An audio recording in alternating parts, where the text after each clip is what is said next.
Estabilizar a conexão, gente. Olá, boa tarde. Vamos voltar hoje às nossas lives. A fotinho do Bento também pegando aqui. Legal. Boa tarde a todos. Hoje vamos ter aí uma live especialíssima com o professor Reinaldo Polito. Acho que vamos aprender muito. Tenho certeza que vamos aprender muito com ele. Deixa eu só ver se o som está correto aqui. Tá. Esperar ele pedir para entrar.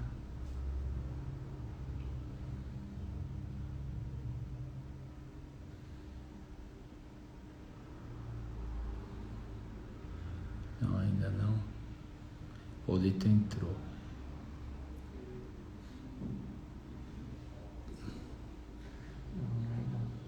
Não? Já entrou. Não.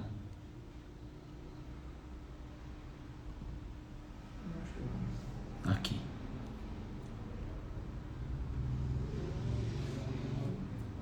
Aqui, né? Vamos lá. Estamos aguardando o professor Polito. Ô, professor Polito, que alegria! Presente, como vai, Fernando? Tudo bem, graças a Deus. É uma enorme alegria recebê-lo aqui no nosso Instagram para esta live sensacional aí para os jovens e não tão jovens como nós, né? Porque é incrível, né, como a questão de portar-se bem, comunicar-se, não tem idade, né, professor Polito? Não tem idade. Você tem Não tem idade.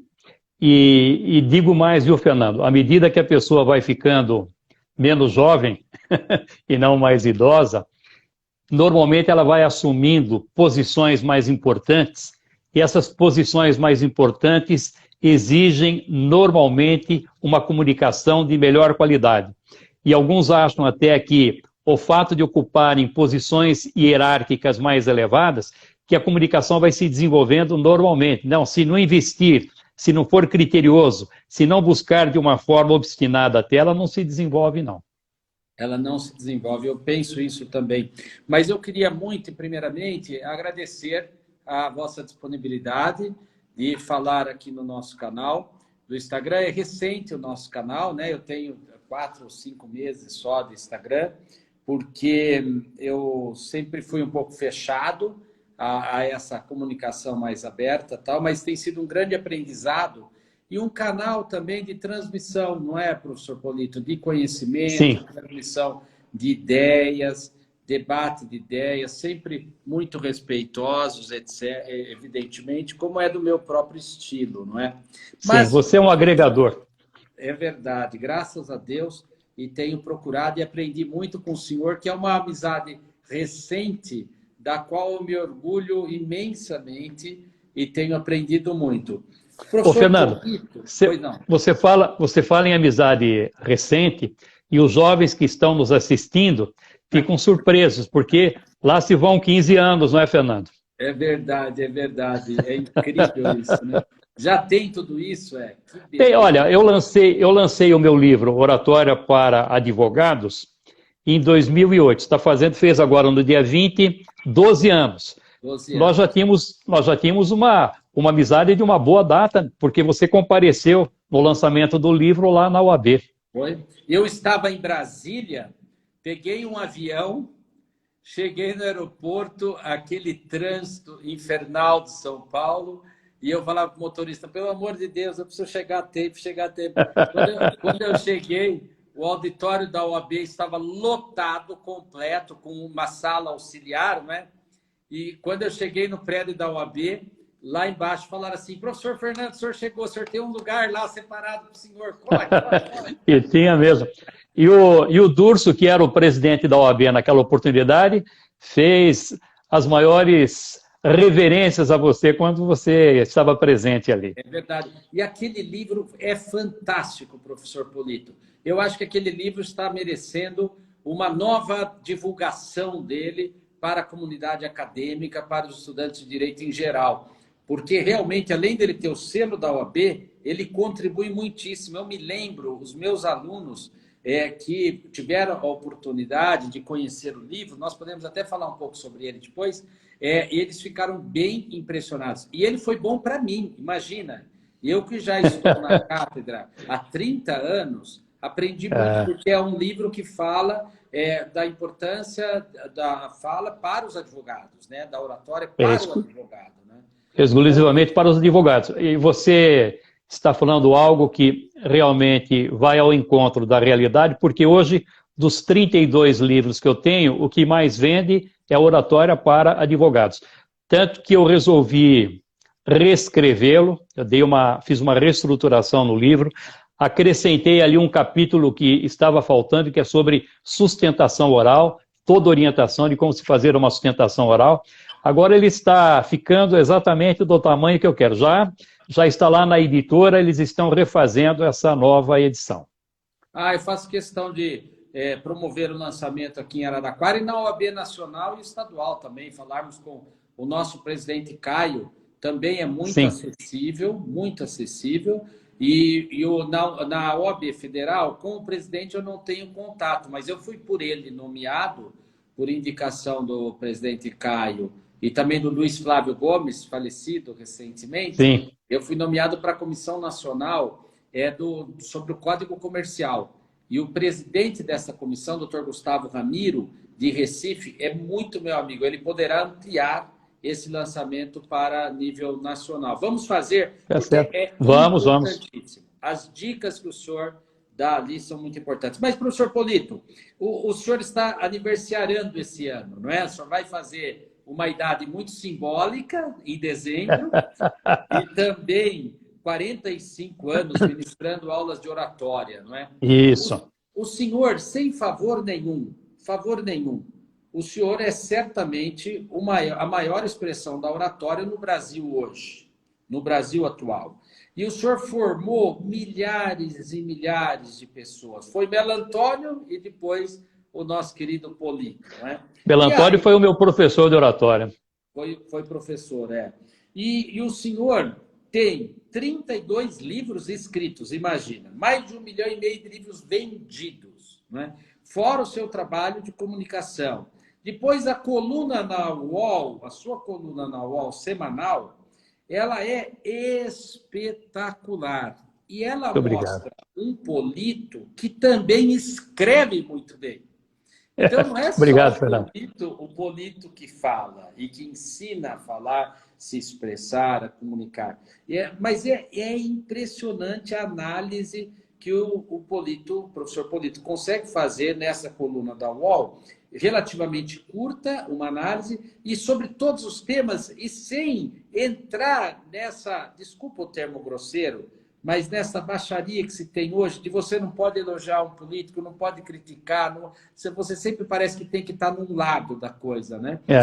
E o senhor analisa friamente os discursos, o que eles passam, as vantagens, as desvantagens, faz críticas corretíssimas. É muito, muito interessante, né? O senhor tem livros editados em todos os continentes, livros traduzidos, inclusive para o russo, não é? Tenho 2 livros na Rússia. 2 livros na Rússia, que é uma coisa extraordinária. E o grande livro, que foi o grande best-seller, é o Como Falar Corretamente e Sem Inibições, né? Que tem mais de 100 edições, meu Deus do céu. Aqui está a 112ª edição. Que maravilha. Esse livro já vendeu mais de 700 mil exemplares e participou 3 anos e meio nas listas dos mais vendidos.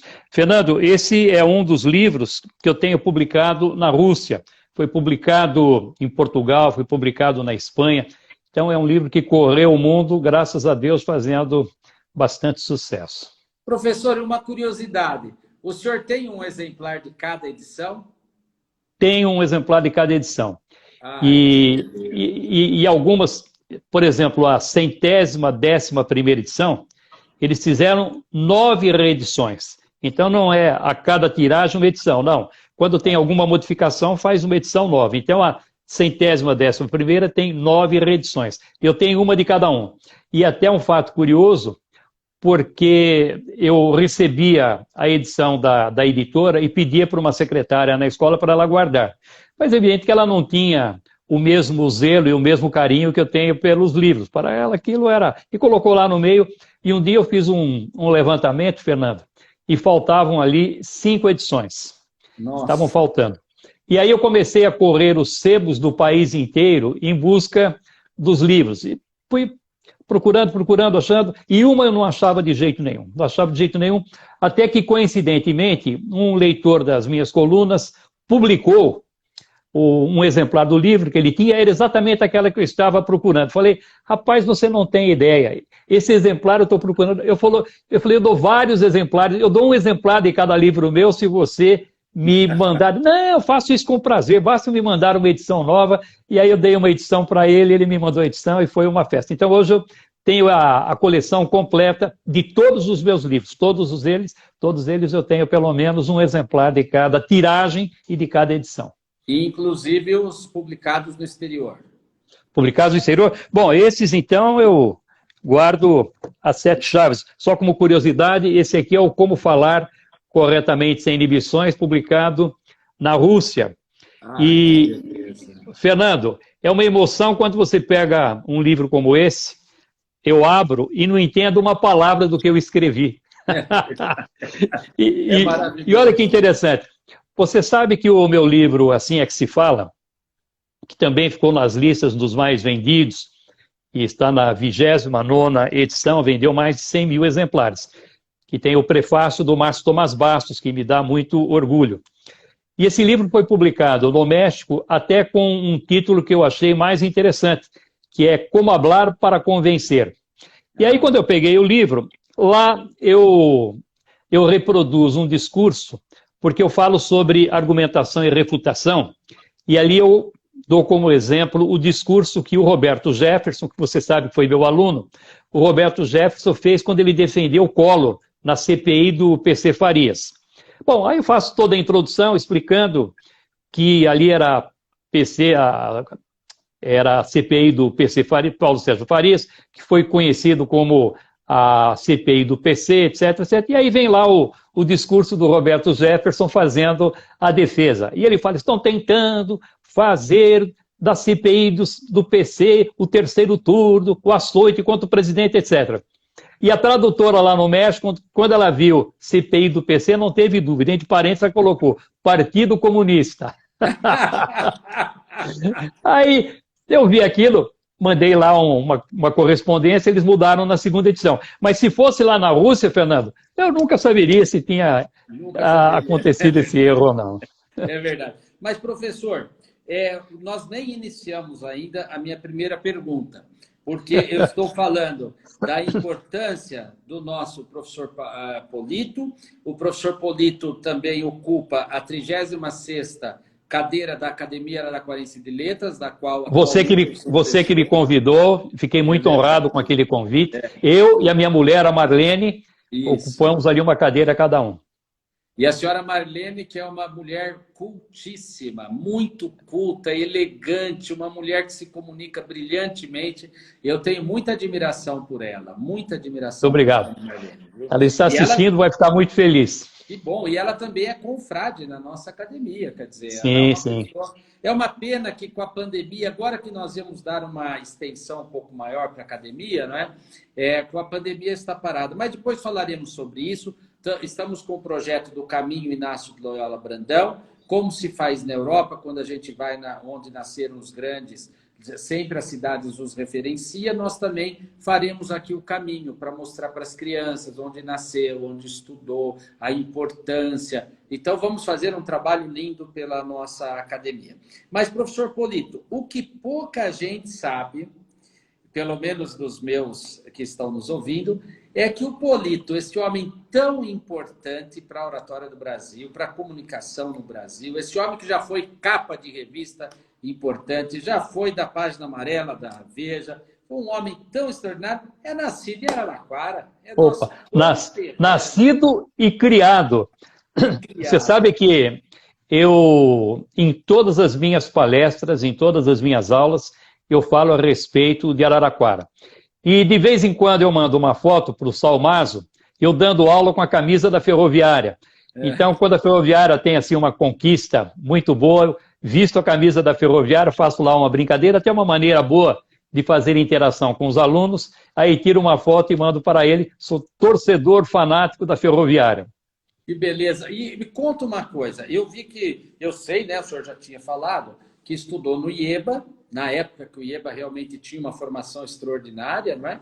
E também o senhor estudou no nosso Colégio São Bento. Isso, fez exato. nascer a Uniara, onde hoje a Uniara está presente em tudo. O nosso reitor, o Luiz Felipe, também está aqui vendo, ouvindo o senhor, né? Conta um pouquinho dessa sua infância em Araraquara e como essa decisão de ir para São Paulo e depois, estando na selva de pedra, como é que se brilha nesta selva?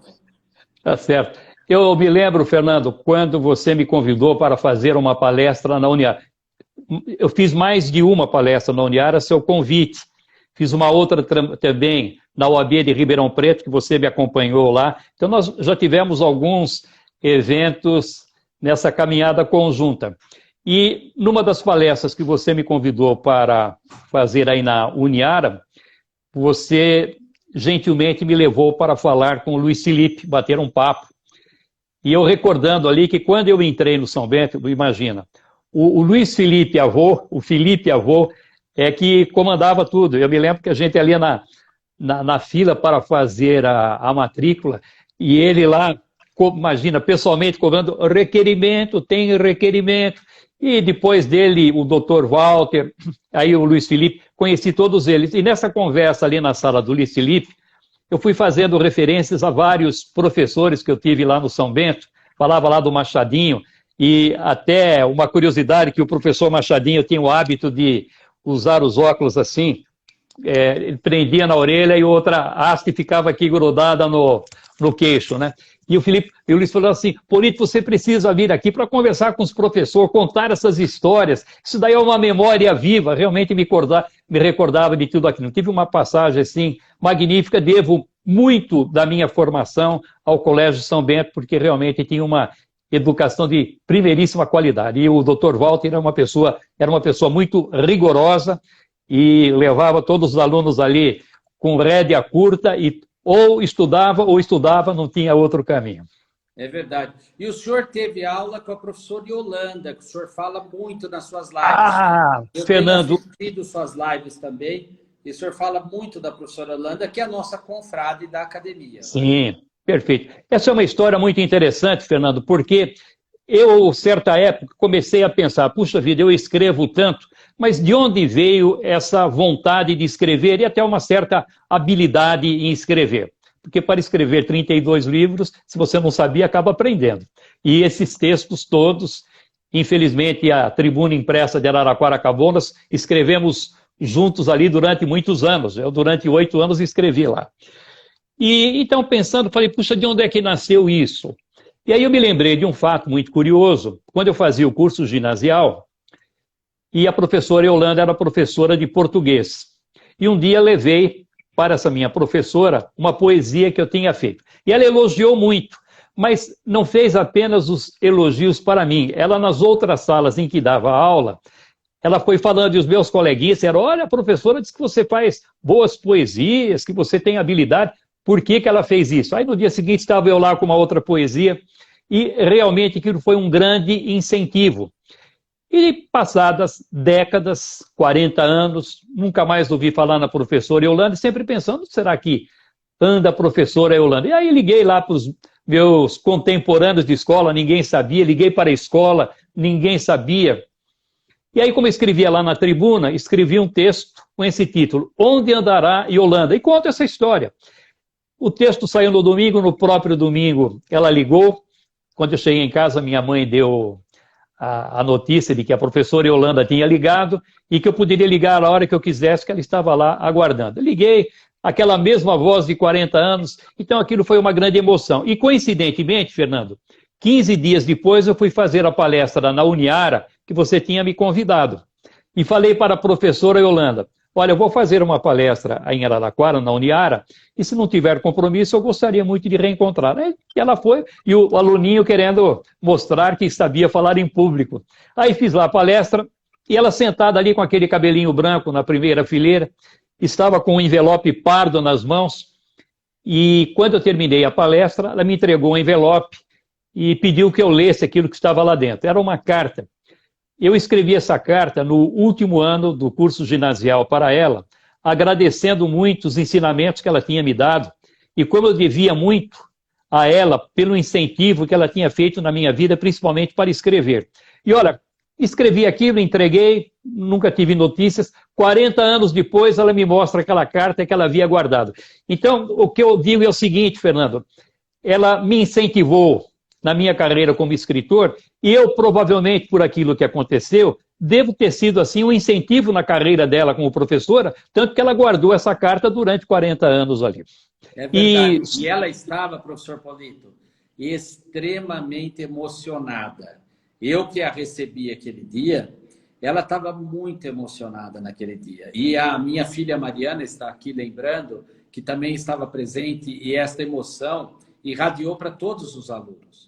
E depois, olha que coincidência, em seguida, o senhor, se não me engano, até arrumou uma editora para lançar o primeiro livro dela, o segundo. Não, ela tinha feito o livro, que era uma espécie de gráfica que tinha publicado, mas ela tinha várias outras obras. E você sabe, publicar poesia no Brasil é muito difícil, Fernando. As editoras, você pega um Drummond aí, se vender muito, vende 3.000 exemplares. É muito, muito difícil.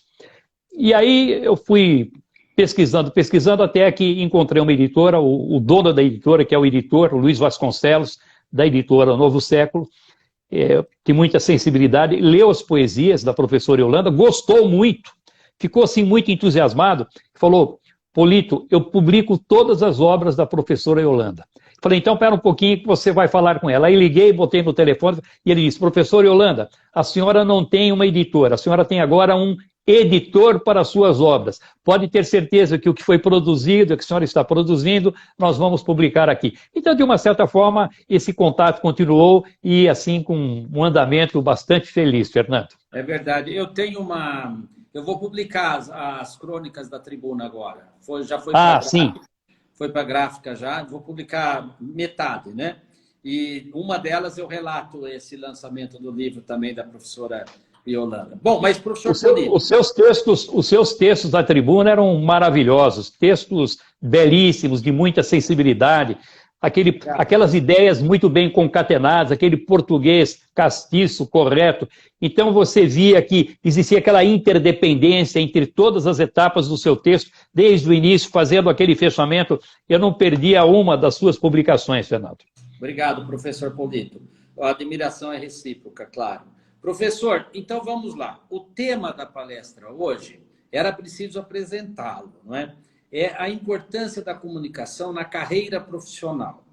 Eu sempre tive muita facilidade assim, de falar em público, mas nunca estudei oratória, assim, eu deveria ter feito. Eu acho que foi uma grande falha na minha vida, né? Mas eu me surpreendi, quando eu fui ministrar aulas, eu me surpreendi com a enorme dificuldade que as pessoas têm de falar em público. É uma coisa extraordinária. E a Patrícia, que também tem uma escola de oratória aqui em Araraquara, muito minha amiga, ela diz que há pesquisas que dizem que o maior anseio das pessoas, ou o maior medo das pessoas é falar em público. As pessoas têm pesquisa sobre isso, né?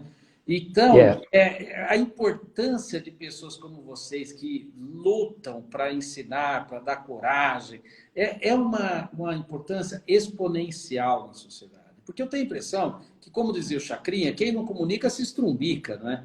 E muitos problemas, eu acho que surgem disso, da falta de comunicação, não é? Então, conta, professor Polito, como faz para que a pessoa possa realmente bem comunicar-se e ter uma carreira profissional também baseada na comunicação das suas ideias? Perfeito. Olha, o Cleverson está escrevendo aqui, professor Polito, seu livro Como Falar, de 1993, foi um diferencial para mim. Até hoje eu consulto. E escrever também é isso, Fernando, porque você escreve e não se pertence mais, porque aquilo cai pelo mundo. Às vezes eu vou fazer, por exemplo, uma palestra lá no Nordeste e aparece uma pessoa do lado me chamando com um exemplar do meu livro, aquelas folhas já amareladas, todas marcadas, dizendo que o livro fez um diferencial na vida dele, que o livro mudou a vida dele. Então isso é muito gratificante. A Irenisa Canavarros também está participando aqui da nossa conversa, de Cuiabá, psicoterapeuta das mais competentes. Eu fui 16 vezes para Cuiabá, na maior parte das vezes levados pelas mãos da doutora Irenisa Canavarro. Então, Prazer, falando aí, prazer. Um dia você vai conhecer, você vai ficar encantado com ela. É das melhores pessoas que eu conheço. E à medida que nós vamos ficando um pouco mais velhos, Fernando, vamos perdendo um pouco dos amigos que nos acompanham. O problema da idade é esse, pessoas que você gosta e que vão desaparecendo. E eu, uma vez, me lamuriando com a Irenisa, ela disse algo que me marcou muito. Disse: Polito, viver é a arte de administrar perdas. E aquilo mexeu muito comigo, realmente é uma verdade. Ela é uma pessoa encantadora. Marlene também gosta muito dela. Quando a Marlene fez a defesa de doutorado lá na Unicamp, ela teve que desenvolver vários temas ligados à psicologia e a Irenisa foi muito simpática e ajudou bastante. Matheus também, Matheus Teodoro, participando da nossa conversa. Quanta gente aí prestigiando, hein, Fernando? Está muito bom. Então, falando sobre a importância da comunicação. Principalmente, Fernando, o advogado. Porque olha o que acontece. O advogado criou no imaginário popular a competência da comunicação. Por quê? Você assistia um Valdir Troncoso Pérez fazendo uma defesa, Edilson Mogenô Bonfim, que estava lá no dia do lançamento do livro, orador extraordinário, o próprio Luiz Flávio Borges Durso. Bom, e você tem o Cacai, são vários oradores, você, orador extraordinário, então são vários oradores. Assiste aos filmes com aqueles julgamentos e vai criando nesse imaginário popular que o advogado fala bem. Só que, normalmente, o advogado passa pela vida acadêmica sem nenhuma orientação de como falar bem. E ele sai da faculdade sem se preparar para isso e com a imagem de quem fala bem. E ele precisa, diante das pessoas, corresponder a essa expectativa. Porque um advogado, por exemplo, diante de um grupo de clientes, numa reunião, apresentando ali como é que ele gostaria de fazer a sua defesa de uma causa, falando mal, se apresentando com desconforto, com inibição, o cliente vai dizer: eu que não vou contratar esse advogado, imagine incompetente, não sabe nem falar. E às vezes o advogado é competente, só que não tem a competência para falar, e a falta de competência para falar é confundida às vezes com a incompetência profissional. No livro Oratória para Advogados, eu cito aqui um trecho que eu achei extremamente importante, se você me permitir, Fernando, sobre isso que estamos falando. Claro.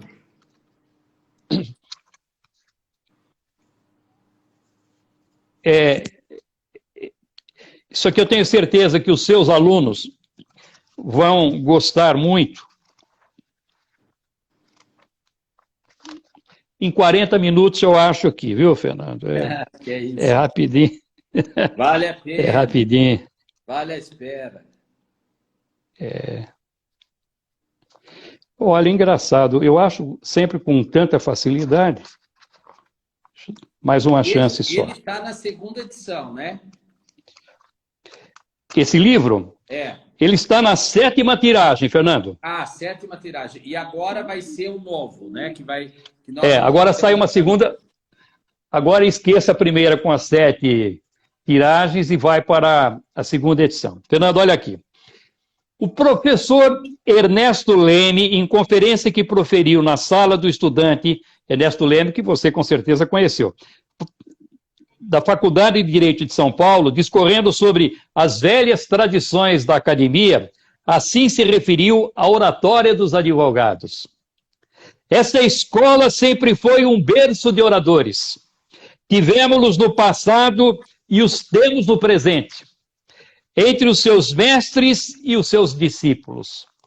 Da eloquência dos lentes de outrora, invocarei apenas um exemplo. José Bonifácio. Mais próximos de nós, ostentou a congregação os vultos de João Monteiro, Brasílio Machado e Reinaldo Porchat. Entre os discípulos, resumiremos a oratória acadêmica em 3 figuras: Martim Cabral, Marinho de Andrade e César Bierrebá. Isso para não falarmos de Castro Alves, em Rui Barbosa, em Joaquim Nabuco, irmãos na campanha pela redenção dos cativos e os 2 últimos, na luta em prol da Federação das Províncias. Nada direi quanto aos oradores do meu tempo nem do vosso. Eu os conheci e os conheço. E podemos proclamar com orgulho, agora é que vem, que esta casa mantém inalterável a velha tradição da eloquência. Ora, depois disso, como é que um advogado pode se apresentar e não demonstrar competência oratória? Mas, para aquele que está ouvindo, não é um bom orador. Então, o advogado, ele tem obrigação de falar bem. Ele não pode. Como fazer para falar bem? Quem tem dificuldade?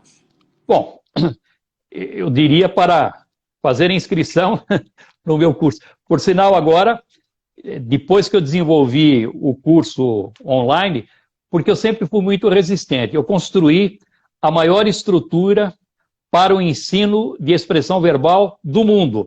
Então é algo assim maravilhoso, tenho muito orgulho daquilo. Então quando se falava em curso à distância, eu não queria nem ouvir. Como é que vou fazer curso à distância numa salinha e deixar esse monstro que eu construí aqui? E aí, por causa da pandemia, eu fui desenvolvendo os cursos à distância e olha, Fernando, tem dado mais resultado do que o curso presencial. Porque no curso presencial você bate um papinho aqui, tem uma troca de informações ali, vai buscar um cafezinho, perde um pouco de tempo.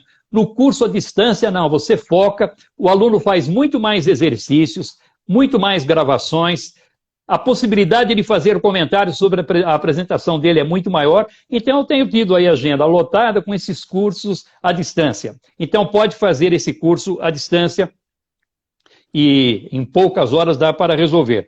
O livro foi feito exatamente com esse objetivo, o livro Oratória para Advogados, porque tem toda a orientação de como o advogado deve falar em público e tem aqui também exercícios de fixação, exercício de revisão e proposta de trabalho. Então, quando chega no final, o aluno vai verificar se aquele aprendizado foi consistente e dá para ele pôr em prática, fazendo exercícios dentro da própria casa, no escritório, junto com os amigos. Então, ele pode resolver por aí. E tem também, Fernando, o meu curso online. O meu curso online que eu gravei antes da pandemia, por sorte, explodiu esse livro, milhares e milhares de cursos e tenho tido um feedback extraordinário.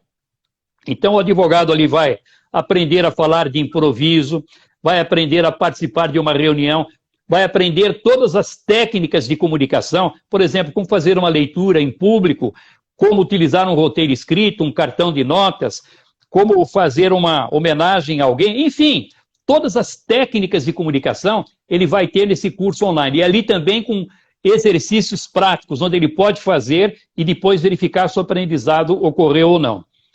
E eu fiz esse curso junto com a Raquel, que você conheceu. Você até levou a Raquel para fazer uma palestra na Uniara também. Sobre TCC, né? Sobre TCC, exato. Esse livro dela vende muito bem, não só aqui no Brasil, como na Itália e na Suíça, foi publicado lá também. Então eu fiz esse curso junto com a Raquel, e o aluno ele tem todas as respostas que ele precisa no curso, ele tem toda a orientação. Então esse curso tem validade por 1 ano, então durante 1 ano ele pode refazer quantas vezes quiser. E se por acaso alguma informação não ficou clara, se ele tiver alguma dúvida, se ele quiser aprofundar algum assunto, ele manda as questões e nós pessoalmente respondemos a todas as questões. Então quem tiver interesse no meu Instagram, @Polito, entra lá no Stories, ou então na bio, e tem informações a respeito desse curso online. É uma forma de desenvolver a comunicação e não pode deixar de fazer, Fernando, porque vai entrar no mercado do trabalho e aquele que já é advogado, com certeza, começou a sentir como é que pode fazer uma sustentação oral tremendo lá na frente do desembargador. Não tem condições, porque se o desembargador... Agora, tem uma coisa que eu acho interessantíssima. Outro dia eu estava falando com o senhor estava me contando, faz tempo já, o número de médicos que procuram curso. Né? Impressionante. É impressionante, administrador de empresa, o que significa que realmente se comunicar é um sonho mesmo das pessoas em qualquer área, não é? Por exemplo, o médico, há um livro muito interessante que conta a história da pandemia no começo do século passado. O livro chamado O Monte de São Michel, Axel Monte. E nesse livro ele vai contando como é que ele tratava os doentes naquela pandemia, até uma situação muito real que nós estamos vivendo agora. E ele diz ali, Fernando, que valia mais uma palavra de conforto, valia mais uma palavra de carinho, de que todas as receitas medicamentosas que ele pudesse dar para o doente.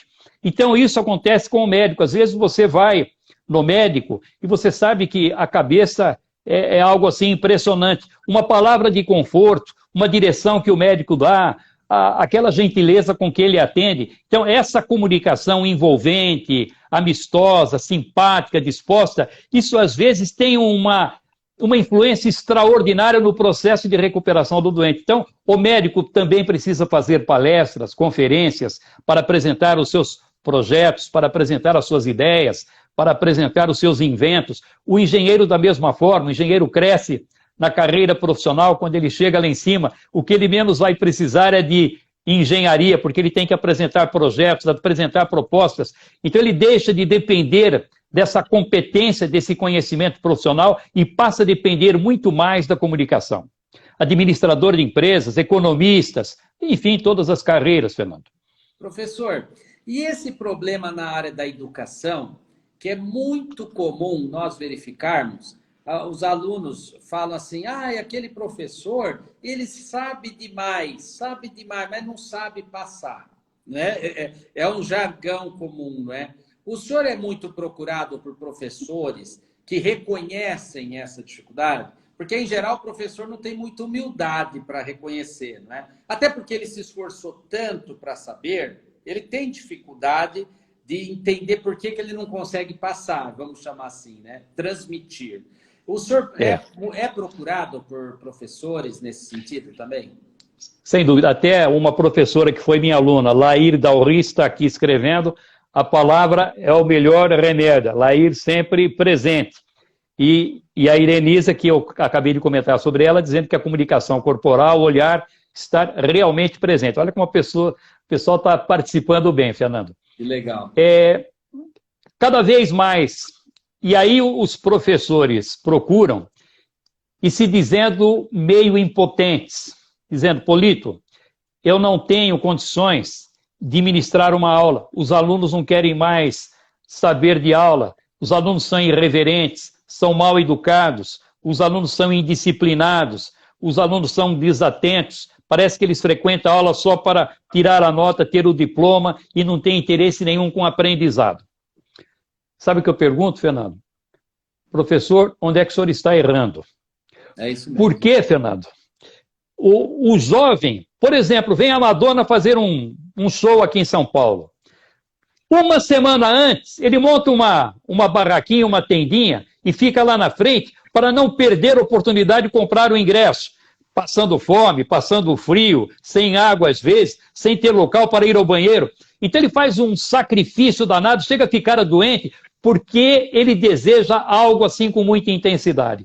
Se o professor souber sensibilizar o aluno, souber motivar o aluno, instigar o aluno numa determinada matéria, Fernando, eu tenho certeza que você abraçou determinadas áreas do direito, porque você teve lá no passado algum professor que foi uma espécie de modelo, e você viu naquele exemplo uma oportunidade de aprender o que ele já sabia. Então, se o professor instiga o aluno, se tem a participação do aluno, por exemplo, não pode chegar em sala de aula e começar a dar matéria como se o aluno fosse receber aquilo. Fernando, você chega na sala de aula hoje com uma matéria, O aluno com o celular na mão, em pouquíssimo tempo ele faz uma pesquisa e sabe às vezes mais do que o professor levou para aquela sala de aula. Então, se ele puder aproveitar essa capacidade do aluno de fazer pesquisa, incluir o aluno nesse processo de aprendizado, ele vai ser uma espécie de cúmplice, uma espécie de parceiro, e a partir daí, lógico que o aluno vai se interessar. Então, mudou muito, o professor continua sendo importante, ele tem a experiência, ele tem o conhecimento, ele tem a sensibilidade, mas ele precisa aprender a trazer o aluno para esse processo de aprendizado. Aí é que vai dar certo. É muito importante mesmo. O senhor sabe que aconteceu isso recentemente comigo? Eu estou fazendo as aulas com, como fala, com os slides, porque Sim. esses slides, porque no direito tem muito conteúdo, não é? E os alunos reclamavam, porque eu era muito disperso. Então, eu estou fazendo os slides e agora os slides melhoraram. O senhor tem que ver, eu vou até mandar para o senhor, tão bonitos os slides, sabe? Tem uma grande especialista me ajudando. E na última aula, penúltima, um aluno falou, professor, e sobre esse tema?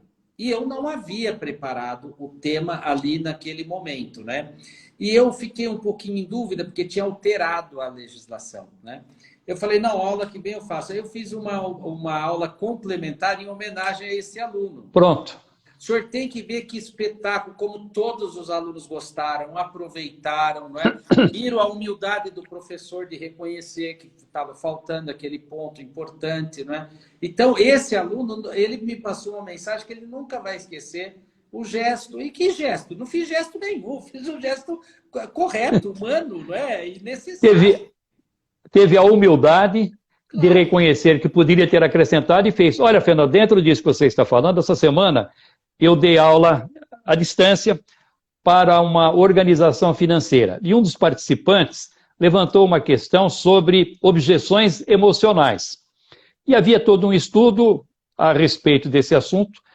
E eu não só aprofundei o que eu sabia, não só coloquei o assunto de uma forma mais abrangente, que o meu texto dessa semana, amanhã sai no UOL, o meu texto do UOL amanhã é exatamente sobre esse tema. Então, às vezes o aluno instiga você com uma determinada informação, isso vai abrindo um leque de curiosidade, o aluno aprende com você e você acaba aprendendo com o aluno também.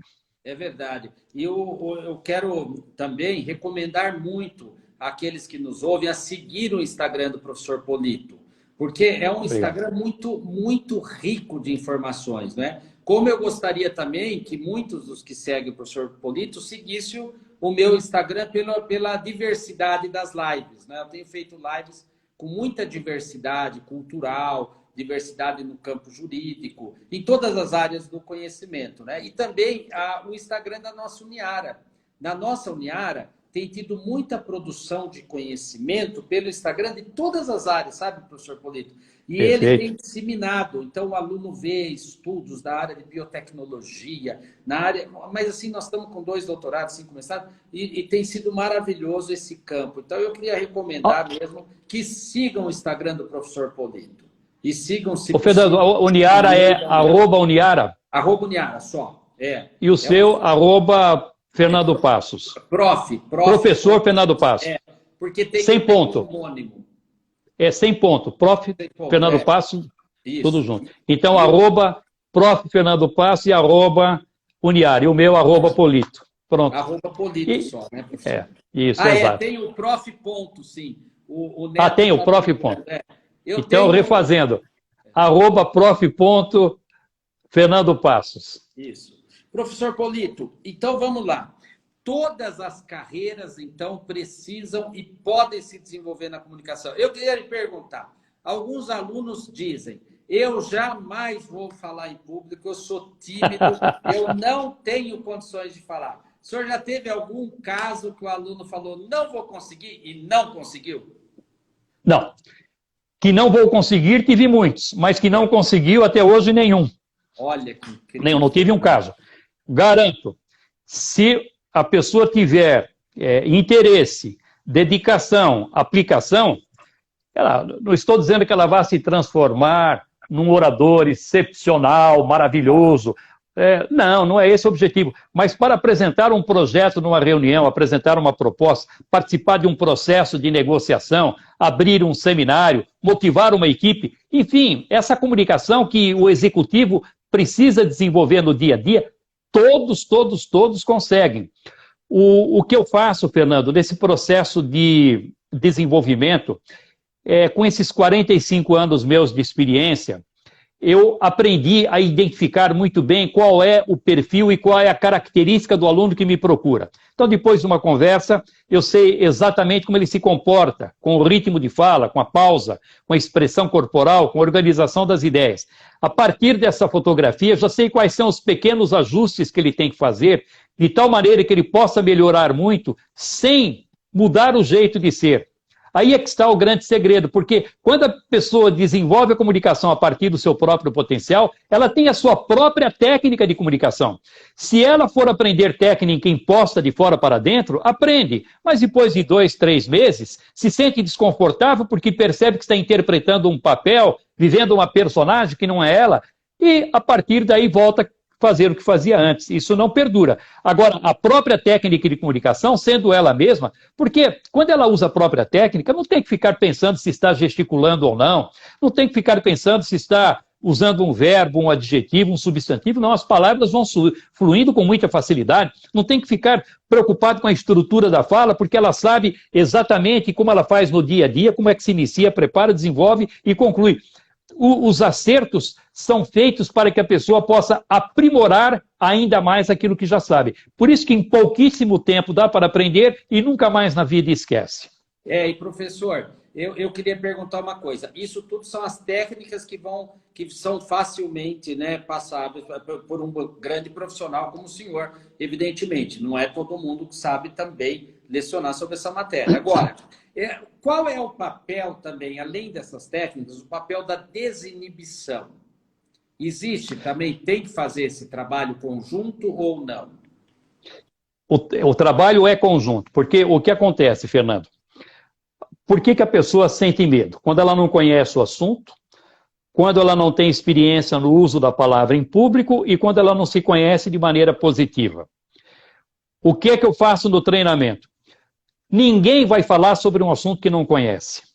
Fernando, você acha que alguém vai convidá-lo para falar sobre um assunto sobre o qual você não tem nenhuma informação? Talvez você não conheça o assunto com profundidade, não tenha todas as informações que você desejasse, mas algumas informações você tem. O que as pessoas não sabem normalmente é como organizar essas informações. O que eu faço?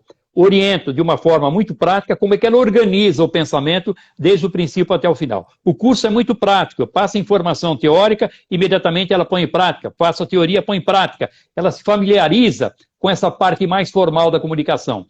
E aí, como eu vou identificando quais são as características de comunicação que ela tem, ela percebe que tem qualidades, que tem pontos positivos, de que já utiliza, sem saber às vezes, muitas técnicas de comunicação.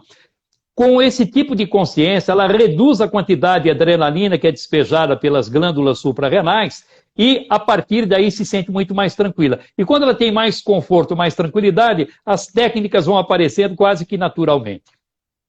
Porque o senhor sabe que eu fiz aqui, muitos anos, um curso de teatro para alunos do primeiro ano do Direito. E aquilo foi bom para os alunos. Era um especialista, fazia teatro mesmo, aos sábados. Nós tivemos várias turmas, eu acho que mais de 200, 300 alunos fizeram aqueles cursinhos, né? E tinha um papel importante na desinibição. Porque tinha um médico aqui em Araraquara que até trabalhava acupuntura com vários alunos para fazerem os seminários da minha matéria. Tinha aluno que precisava de consulta, né? E aquilo me chocava, sabe, professor? Porque, primeiro, eu não sou rigoroso como professor. Então, aí choca mais ainda, porque o medo era realmente da pessoa, né? Porque se você é aquele professor muito rigoroso também, você impõe um certo medo para a pessoa, para o aluno, né? E aquilo foi realmente muito importante. Mas eu tenho insistido aos alunos que eles têm que procurar desenvolver uma oratória. Eu fui orador da minha turma na São Francisco. Eu passei por 4 ou 5 processos de seleção para ser escolhido como orador lá na São Francisco. E sempre de Fernando, Isso aí você tem que emoldurar e colocar na parede. Isso é uma conquista maravilhosa. Imagina ser orador de turma numa faculdade como essa. Isso é maravilhoso, Fernando. É lindo. Isso é uma grande conquista. E eu sugiro aos meus alunos, lógico que o curso de oratória é o curso mais indicado, porque se alguém quer falar em público, ele tem que procurar um curso que ensina a falar em público, sem dúvida nenhuma. E o curso de teatro, lógico que é importante também, mas eu tenho atores que são meus alunos. Portanto, o ator, quando ele interpreta um papel, ele tem uma certa desenvoltura, mas às vezes, quando ele é preciso criar o tema para desenvolver e apresentar, ele tem um pouco mais de dificuldade. Mas um curso de teatro, um curso de vendas é importante, um curso de vendas que possa ter vendas. Ah, mas eu não quero ser vendedor. Não importa, isso é para desinibição, vai lá para você aprender alguma coisa. E depois vai acabar descobrindo, Fernando, que a vida inteira nós temos que vender alguma coisa. O fato de você convencer a esposa a não viajar ou viajar, a não sair para jantar fora, ou sair... Enfim, nós estamos vendendo uma ideia o dia todo. Vender, por exemplo, o seu serviço para um cliente, vender um projeto para a universidade, nós estamos o tempo todo vendendo. Então, um curso de vendas é importante. Então, um curso de oratória, curso de teatro, curso de vendas, tudo isso vai somando. Você aparentemente acha que não vai ter tanta utilidade na vida, mas depois acaba descobrindo que tudo aquilo que você fez, tudo aquilo que você aprendeu, acaba tendo influência da carreira profissional. E uma coisa que eu percebo, o senhor sabe, eu parei de fazer o curso de teatro lá na Uniara, já tem acho que uns 7, 8 anos que nós não temos mais, porque eu percebi, principalmente por causa das redes sociais, inibição não tem sido mais o problema. Eu vejo o jovem, ele é inibido na sala por causa do que o senhor falou, mesmo pela falta de conhecimento e outras coisas, mas quando sai da faculdade, eu fico observando na rua, totalmente desinibido com os amigos, com os colegas, no futebol, isso. não é verdade? Então, eu parei de fazer o curso de teatro e nós estamos introduzindo agora noções de oratória logo no primeiro ano para ver se pega com o Paulo isso Cardoso. É importante. O professor Paulo Cardoso é um grande admirador do senhor. Foi meu aluno.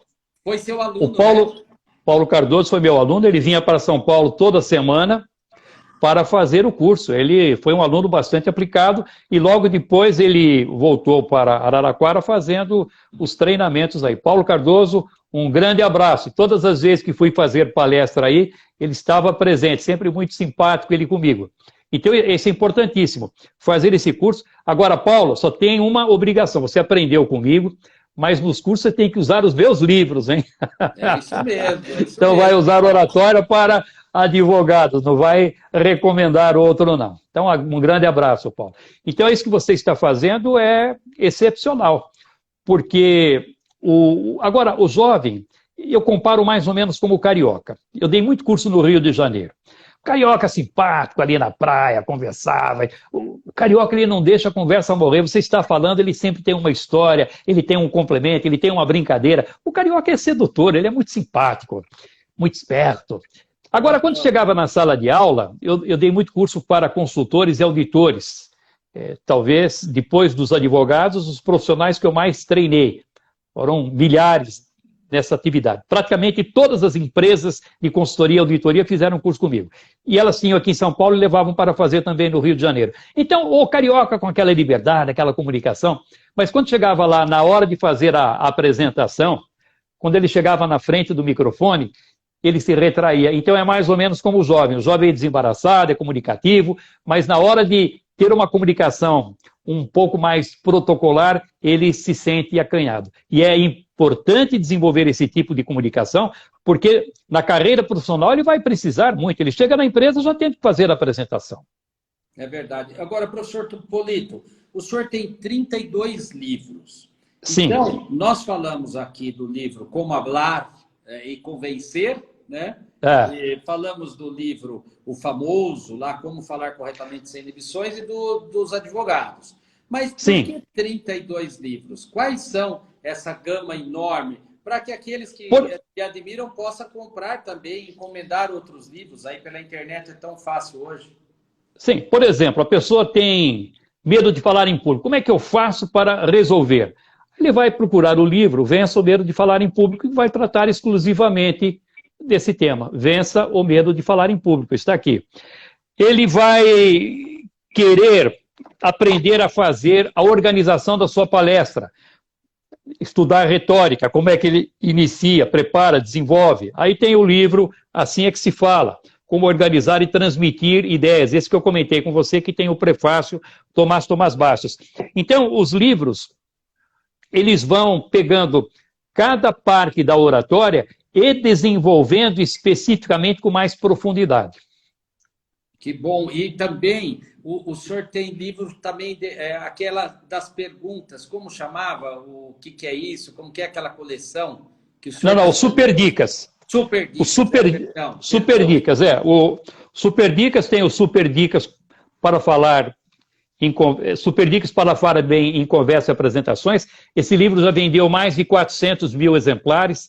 Em 2006 foi um dos 10 livros mais vendidos no Brasil durante o ano todo. E ele foi publicado em praticamente todos os países. Essa aqui é uma edição em espanhol, tem essa aqui a edição em italiano, praticamente no mundo todo. Então, os livros vão falando sobre tudo.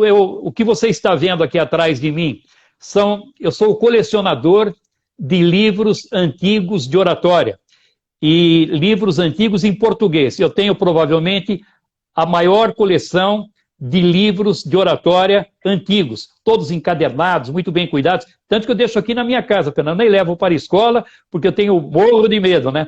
Por exemplo, eu tenho aqui Lições Elementares de Eloquência Nacional, a primeira edição de 1834 e a última de 1880. Eu tenho todas as edições, me falta a quarta de 1850. Fernando, você me conhece, eu sou um cara íntegro, reto, não faço nada errado, até porque eu tenho 4 filhos e quero que eles me vejam sempre um bom exemplo. Mas, Fernando, se eu entrar numa biblioteca, porque faz mais de 40 anos que eu procuro essa quarta edição, 1850, e encontrar esse bendito livro, eu vou ficar sem escrúpulo nenhum, vou botar o livrinho debaixo do braço e vou sair com ele. Então, por isso que eu tenho receio de deixar o livro na escola. Vai que apareça um polito lá também, é capaz de me levar o verdade. livro. E o livro é incrível, né? Como vários já escreveram sobre isso. Livro é uma coisa que as pessoas não devolvem. Não sei o que acontece. Não devolve. Devolvem. Se você quiser emprestar um livro, faça o seguinte, compra o livro e dê para o seu amigo. Porque se você emprestar, o livro não volta. O meu melhor não se empresta... amigo, o meu maior amigo, não melhor, o meu maior amigo, que eu tenho mais proximidade, ele me negou um livro emprestado que eu precisava. Ele me negou. Aí ele comprou e me mandou de presente. Ele fez isso. Olha, a Marlene, você sabe que a Marlene foi minha amiga de juventude, aí em Araraquara. Nós... sempre nos demos muitíssimo bem, sem namorar, sem nada. E ela me deu um livro nessa época, do Fernando Pessoa, umas poesias autografadas e tal.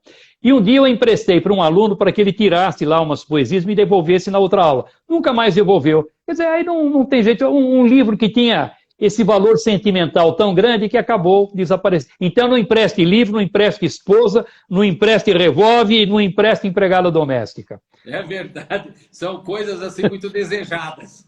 Não. Empregada não. Ela vai lá na casa do seu amigo contando tudo o que acontece na sua casa. Não empresta, não. É verdade. Professor Polito, todo mundo aqui está criticando porque já tem 1 hora e vai acabar. Vamos falar também do livro da Raquel, que para aluno é muito importante. Sim. TCC, né? E a Raquel depois fez outro, não é? Não, os últimos livros eu escrevi junto com a Raquel. Junto com a Raquel. Os 4 últimos livros eu escrevi junto com a Raquel. Deixa eu ver se eu tenho aqui. Por exemplo, este livro, 29 minutos para falar bem em público e conversar com desenvoltura. Esse livro está fazendo um sucesso extraordinário. São 29 capítulos. No final de cada capítulo tem um resumo do capítulo para ler em menos de 1 minuto. Se a pessoa ler os 29 resumos, ela lê o livro em 29 minutos. E escrevi com a Raquel também esse livro, Super Dicas para escrever uma redação nota 1000 no Enem. Também um livro que explodiu de vender. Esse é um livro muito útil, não só para quem vai fazer o exame do Enem, como quem deseja fazer uma redação. A vida inteira precisa escrever. E publicamos também, juntos, esse outro livro, que é Oratória para Líderes Religiosos. Então, aqui aquele que deseja fazer pregações religiosas ou aprender junto com os mais importantes pregadores da história, pode ler esse livro também, Oratória para Líderes Religiosos. Professor Polito, infelizmente está acabando o nosso tempo. Que Não, pena. estourou, tem um minuto. Vamos fazer quando do lançamento do livro. E também acho que o senhor deve estar preparando algum livro aí de como se apresentar bem nas lives, nas webinars. Sim, Eu acho que... já foi para a editora Segredos para a Comunicação na vida do executivo, na vida corporativa. E esse livro tem alguns capítulos importantes falando a respeito disso. E então, logo, logo, já está ensinando como fazer comunicação à distância, como participar de lives, está tudo lá. Fernando, então eu quero agradecer de coração esse convite maravilhoso. Você sabe da admiração que eu tenho por você. E numa próxima oportunidade estarei, quando você me convidar, estarei com muito prazer participando. E lembrando, então, que quem quiser fazer o curso online, no meu Instagram, @Polito, entra na bio, que tem todas as informações, vai gostar bastante, com certeza. Com toda a nossa recomendação. Um grande abraço a Raquel e a senhora Marlene. Muito obrigado.